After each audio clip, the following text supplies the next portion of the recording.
কিছু একটা কাজের জন্য আমরা দুজন মিলেই বাইরে বেরিয়েছিলাম।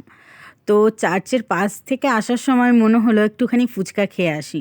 আমার বিয়ে হয়ে আসার পর থেকে আমার ফুচকা খাওয়ার ইচ্ছে হলে আমি চার্চেই চলে যাই, কারণ এখানেই একমাত্র কাঁচা ছোলা মটর আর পেঁয়াজ দিয়ে আমি ফুচকাটা পাই।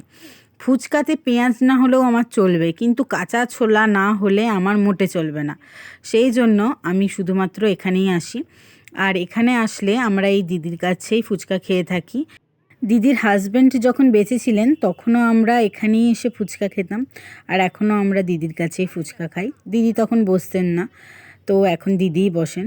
দিদির ব্যবহার ভীষণ ভালো, আর ফুচকাটাও ততটাই ভালো। এখানে 10 টাকায় 4টে জল ফুচকা দেওয়া হয়। তবে ফুচকার যা সাইজ আর আলুর যা কোয়ান্টিটি, 20 টাকার ফুচকা খেলে পেট পুরো একদম ভর্তি হয়ে যায়। তারপর আমরা নিয়ে নিয়েছিলাম 1 প্লেট দই ফুচকা। এখানে দই ফুচকার প্রাইস হচ্ছে 20 টাকা, আর 1 প্লেটে 4 পিস থাকে।